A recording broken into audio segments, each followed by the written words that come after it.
first school I went to was PS 78 in Manhattan. I went there for first grade, and that was on 119th Street and Pleasant Avenue.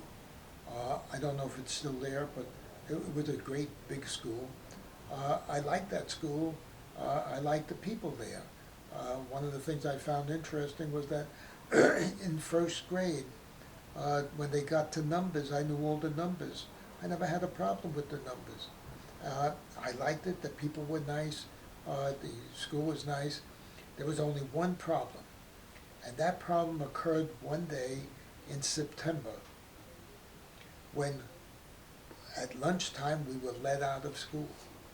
And when we were let out of school, it was raining, and the teacher said, "Wait until I tell you to go." Well, I didn't hear anything except the word "go." And so I started to run across the street, and I hear brakes squeaking, and ring, ring, and, all over. What had happened is I had run out into the middle of traffic. Now, it wasn't a lot of traffic, but it was enough traffic to kill you if it hit you. And the people who were driving obviously knew how to stop, because they stopped on a dime. My mother was on the other side of the street. My mother saw me coming. She saw the car coming. She screamed. When she screamed, I opened my eyes, and that's when I saw the car. At that time, I was just running across with my eyes half closed to keep the rain from going in them. It was a scary situation. Um, it was more scary for my mother than for me, because I didn't know what I was doing. Thank God, though. I made it through, and I was able to move from PS 78 to PS 27. PS 27 was in the Bronx. That's where I went. That was on 147th Street, where I lived. And PS 27, was an elementary school. And that school was very nice. I learned a lot there. When I was in second grade, Mrs. Rothbaum and Mrs. Fay took a liking to me and thought that maybe I could sing. And so I became the boy soprano and the hero in the operetta Three Pirates Came to London Town. So I sang as the father of the three girls who were being stolen by those three pirates. Well, I enjoyed that no end. My mother and I talked about that, what I was going to do, and she suggested something to me, that when I went in before the whole PTA and the school was packed and the auditorium was packed, and I got up there and I sang the closing song. Three pirates came to London town to see the king put on his crown. Yo-ho, your lovers, yo-ho, your lovers, yo-ho, yo-ho, yo-ho. Three pirates came to London town and took my three girls away. And I pull out a handkerchief that's 16 feet long out of my back pocket, red. And I take the end and put it to my eye. Well, the place breaks up. It was hilarious. My mother called that one just perfectly. So, as a result of that, for the next 4 years, I was the image of the music department, because there I could sing, I was a boy soprano, I was superb at them. What happened, unfortunately, is when I moved over to junior high school, I also changed my voice. My voice, from being a beautiful boy soprano, turned into be a very crickety kind of alto, which really couldn't keep a record, or a song, or a tune, for that matter. Anyhow, it was suggested to me by the choir director that I never sing again. Over the years, I have had the many years later, after I was married to Lois and living in Mineola and being a lector in the church, Father Hagen said to me at Christmas time, sing these three kings of Orient are. And I said, okay. I said, but you sure? He said, yeah. So I began singing it, and Dolores and the kids were in the audience or in the congregation, and in front of them were a bunch of high school kids, and they began laughing and laughing and making jokes. And after Mass was over, I said to Dolores, why were they laughing and making jokes? She said, you didn't hear yourself singing, but we did, and that was a funny situation. Anyhow, so they, back to elementary school, where I diverged from, I studied quite hard, but I always had difficulty with English. And I had no difficulty with math. So at one point, when I was in 4th grade, the teacher indicates some problems, mathematic problems, and she was dealing with algebra and trying to relate to the kids that algebra is a system that we'll get into later on, and it will deal with this kind of a question. And so she said, she told the question, and I raised my hand and I said, well, wouldn't the answer be this? And she said, well, how did you know that? I said, well, it's simple. And she said, why? And I proceeded to explain to her why. And her reaction was, gee, you should be promoted to the 6th grade because you're so smart. And I said to myself, ooh, I'm so smart, right? I went home and told my mother, and she said, you're smart, but not smart enough. You're not going to the 6th grade. I enjoyed elementary school. It was really very, very good.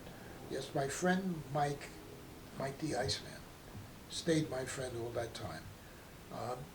The one big benefit I had from that was that Mike the Iceman, when he was 10 years old, had a man's body, but a big man's body, solid muscle from head to toe. Nobody ever picked on me. I never had to worry about somebody picking on me because, of course, I didn't worry about that anyhow. But now I had Mike, and I knew that nobody was going to pick on me. It was fun that way. Then I went to junior high school. Let me tell you about junior high school.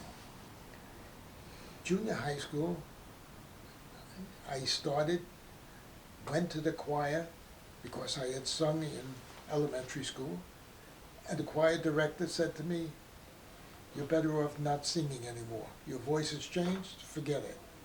So I did, I forgot it. And I took coursework in place of singing. Instead of choir, I took a course in woodworking. Mr. Khan and Mr. RJ were the two teachers of the show, of the course. Mr. Khan was the head guy, and he taught us how to deal with equipment, how to hold the equipment, how to take care of it, what to do with it, what it did, taught us how to use a vise, how to put wood in and how to cut it, how to connect it. I decided one day that I was going to disassemble a plane, and I did that, and he walked around and he found it disassembled, and he said, now that you disassembled it, assemble it. I couldn't assemble it. I got in trouble. He said, next time you do that, you do it and make sure you can reassemble it. Otherwise, they'll never do it. You're getting a bad mark for this one. So I didn't like a bad mark, but what the heck. it was only woodworking, it wasn't mathematics. While in that, on that school, that junior high school was called Clark Junior High School. In Clark Junior High School at the time, as well as all the schools in the city, there was no limitation as to use of communism in the school. And so communists were allowed to teach in the school. When I was in second half of the 7th grade, I was given a teacher who was an avowed communist. There were about 30 kids in our class, and his name was Lenny something. Anyhow, Lenny was a short guy. He was about 5'5" compared to almost everybody else. And one day, some of the seniors in the school had picked on some of the guys in our class, so he called the seniors into the classroom, and he said, I heard you picked on a couple of our guys. And the seniors said, they're just kids. And he slapped him across the face. And he said, oh, are you just a kid? And he did that again. And then he said, come on, see if you can hit me now. Try and beat me up. I'm just a small kid too. Well, they wouldn't do it. Turns out he was a jiu-jitsu artist. And at that time, that was a big deal.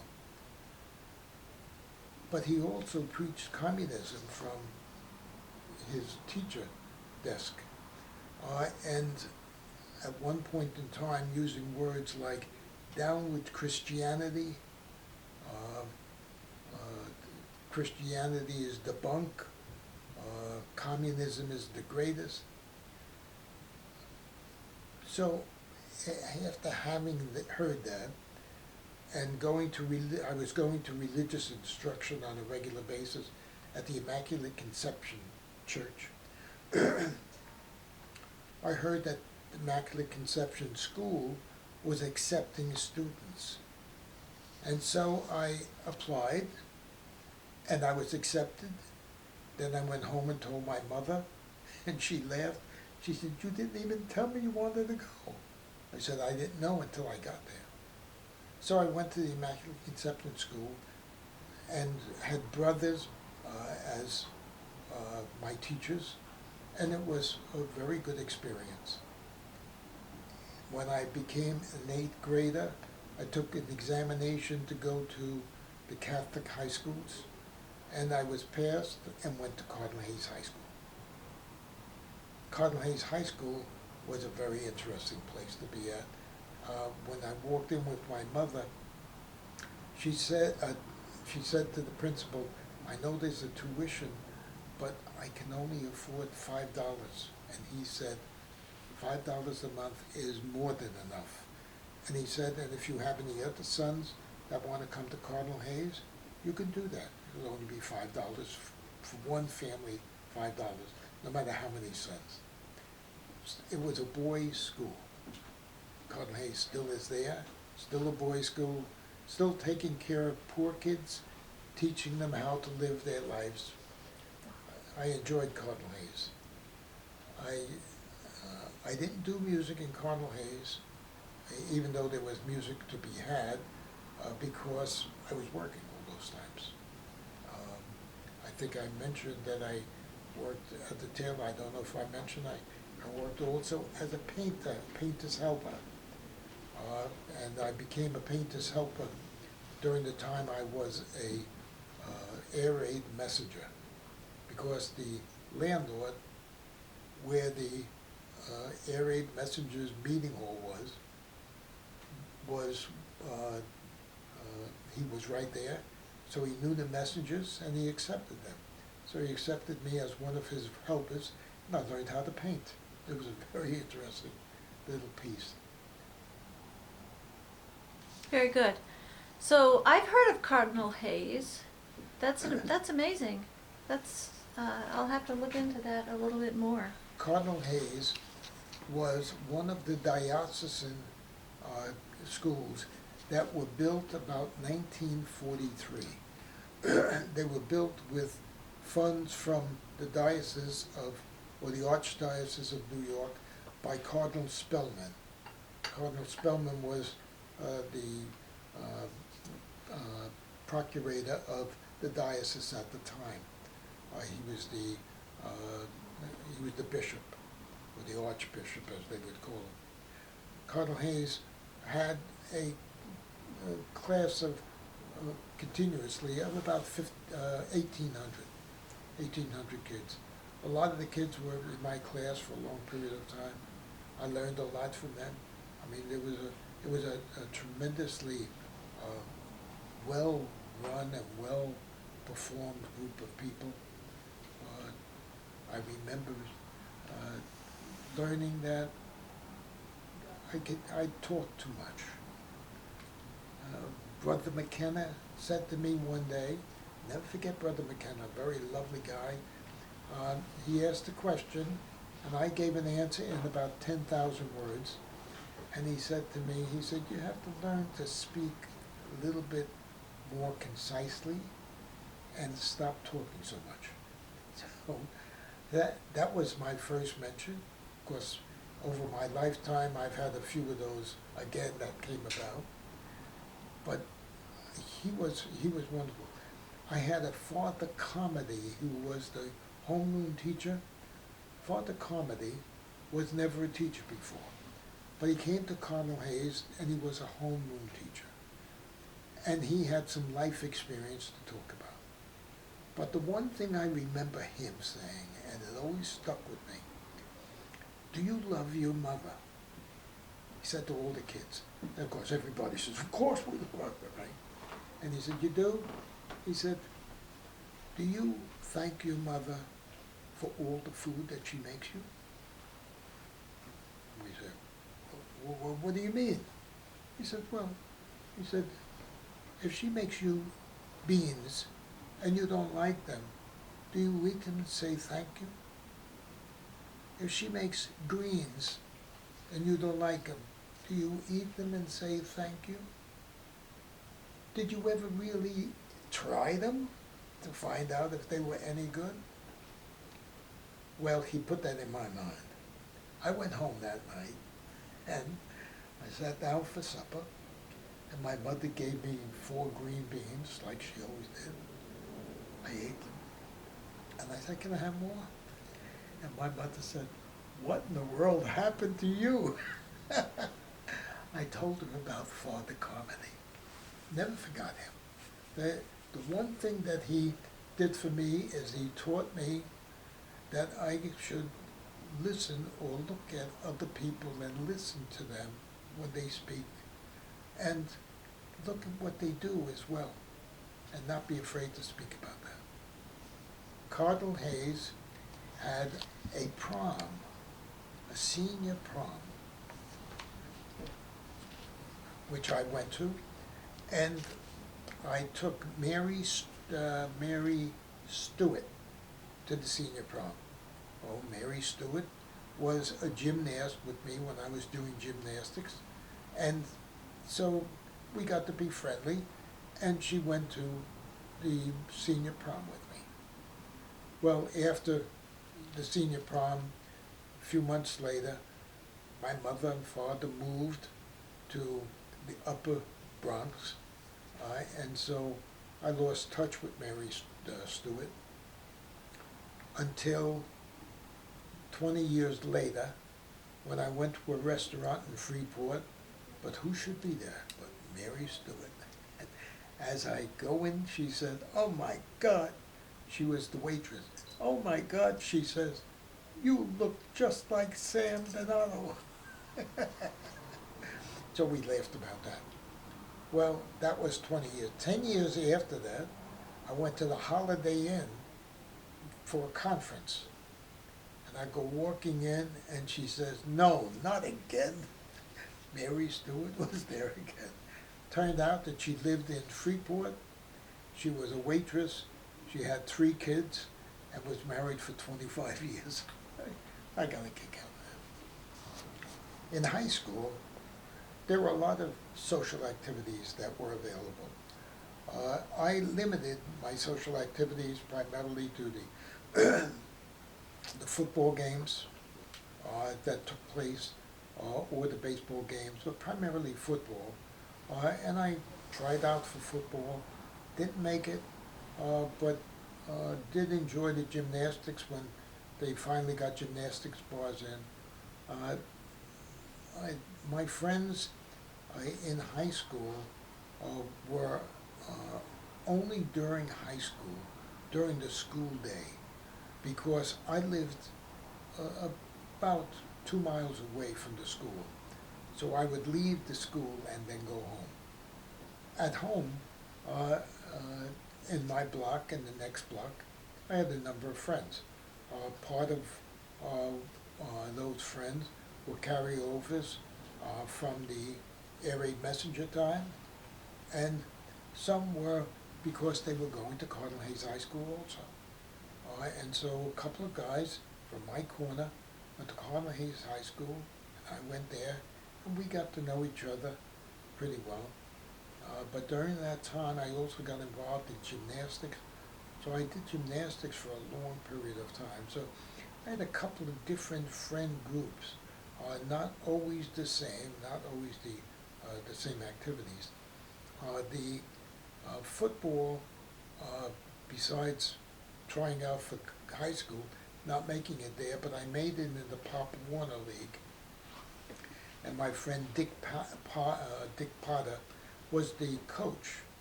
And so we played football, and I was a lineman and a fullback, and I enjoyed that no end. I had a couple of real interesting games. One game where I knocked the ball out of a guy's hand and captured it, thought it was wonderful, except I broke my pinky while I was doing that. Made it difficult to play the piano with that pinky for a while. Finally got it straightened out, but that was difficult.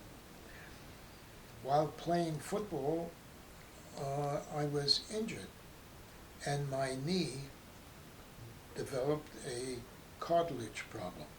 And so I had the cartilage to be fixed. And that had to take place when I was 20 years old. But I went to the hospital and got it all fixed. But while in high school, I didn't have that kind of problem. My biggest problem in high school was when I got into my senior year, when I developed, or I had a relapse of rheumatic fever. I had had rheumatic fever when I was 5 years old. I had it again when I was 10, and there I was 16, and I had another relapse.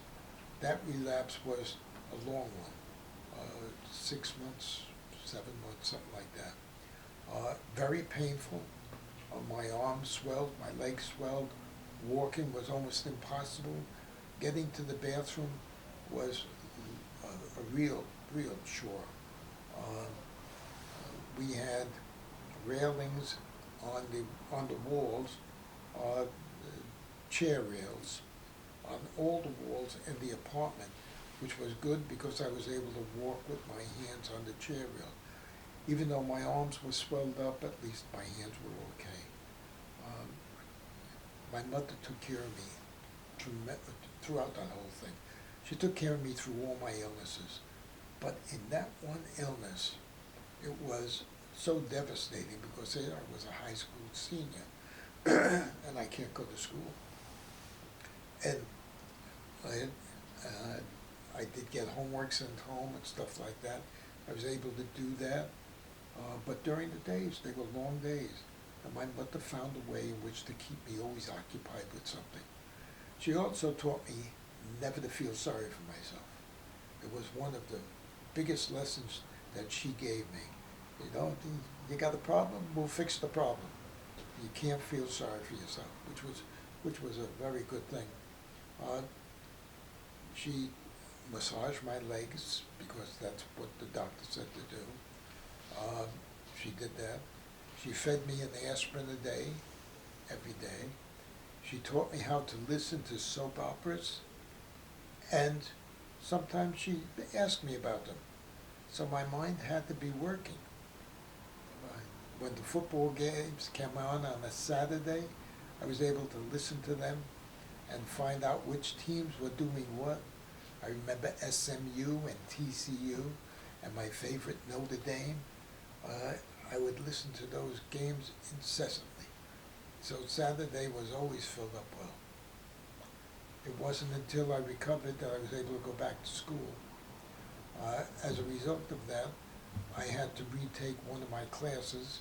So during the summer, I took a class, still got my diploma, which was good, and then went to work for Standard Oil. Stop. I did not go from high school to college.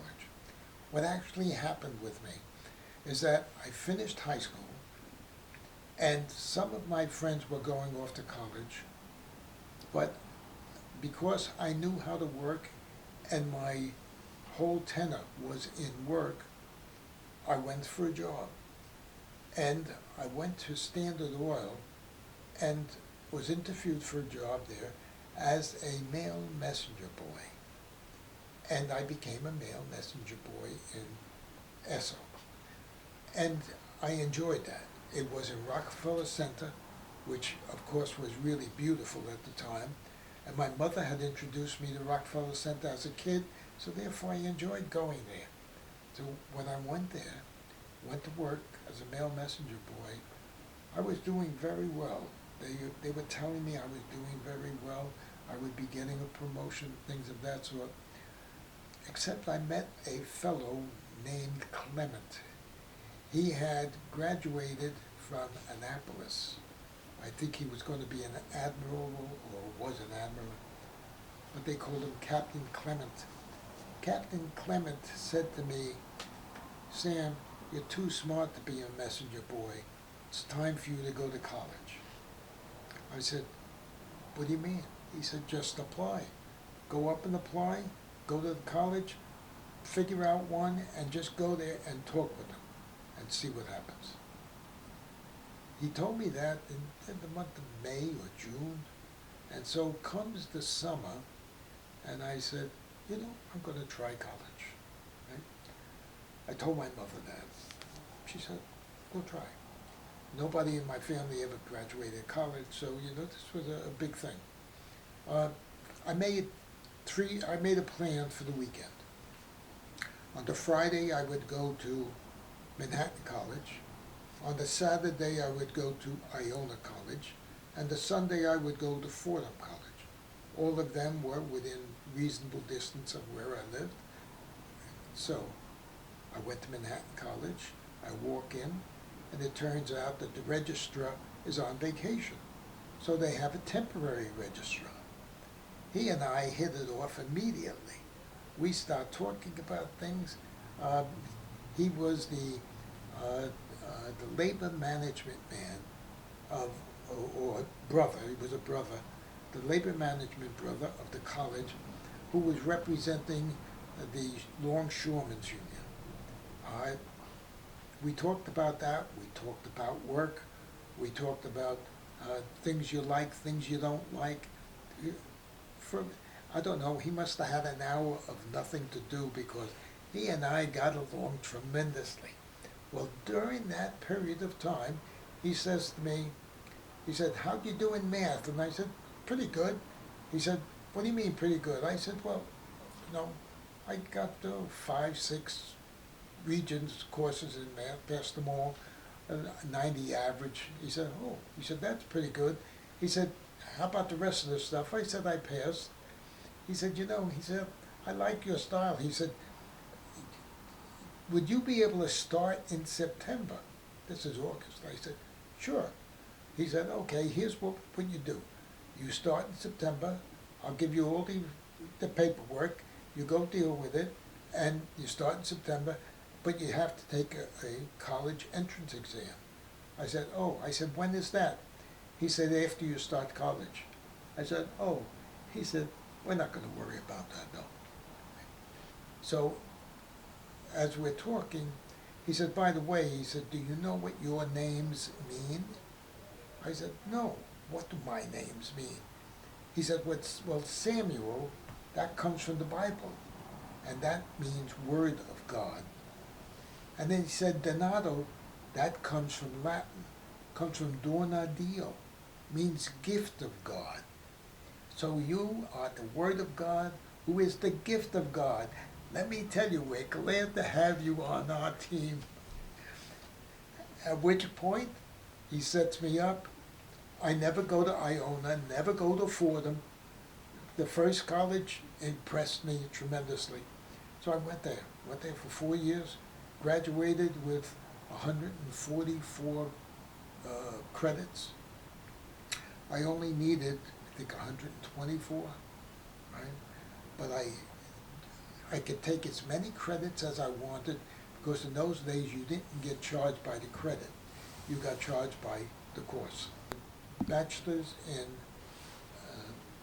BBA with accounting as the major, finance as the minor, and I always called labor management my sub-minor.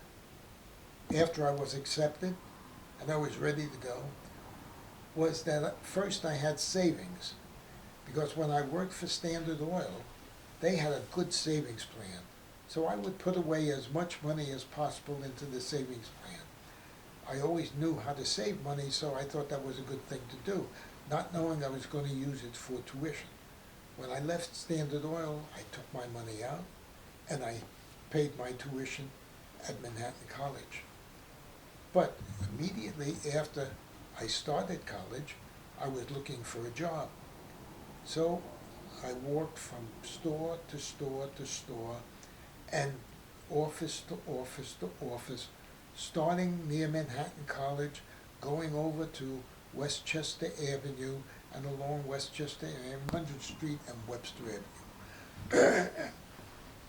And I asked for the manager, and there was Mr. Kelly, Mr. Barney Kelly. I'll never forget him. Red-headed guy, rugged, ruddy face, a loud voice, but very nice loud voice. And I said to him, I'd like a job if you have one. And he said, you want a job, kid? I said, yes. He said, I'll tell you what, I got a problem here. You fix my problem, and you've got a job for all your days in college. Because I had told him I wanted a job to pay for college. I said, okay, what's the job? He said, I have 2 bathrooms back here that my employees will not go to. When they have to go to the bathroom, they go down the block. Every time they go down the block, I lose 15, 20 minutes of their time. You fix it here, you save me that, you got a job. My mother taught me how to do bathrooms. So I said to him, okay, where do I get the stuff to clean with? He said, in the aisle. Pick anything you want, go back and do it. Okay, so I go back, and I go to the ladies' bathroom first. It's a disaster, absolutely horrible, right? Everything on the floor piled up. So I start off by getting all the debris out of the way, and I take the ammonia and wash down the walls, wash down the floor, open the door, and Ajax for the sink and for the toilet. I can wash them all up, get that sparkling, and then go over to the men's. I thought the ladies was bad, the men's was awful, even worse. So I proceeded. I had everything I needed, so I knew what to do. So I got that all cleaned up, right? Then I did the floor, and I put little smelly stuff in there, right? It all came out of the aisle, so I didn't worry about that. It took about 2 hours, 3 hours to do it. Went back, found Mr. Kelly. I said, Mr. Kelly, I'm finished. He said, you finished already? I said, I'm finished. So Mr. Kelly says, okay, I'm going to go take a look. If it's good enough for me, you got a job. He goes back and he looks, comes back, puts his hand on my shoulder, and he said, kid, you got a job for your whole time in college. So I worked in the A&P throughout my college career. And that paid for most of the college from the second year on. But I also got a job in the post office. For Christmas, they hired mailmen for the post office. So I worked for the post office, and that was a lot of fun. I learned all the streets in the Bronx. I learned about the locations in Manhattan. I learned how to sort the mail, and at one point I was delivering mail too. So between those two, those paid for my college. At the end of my college career, I was able to proceed into other work.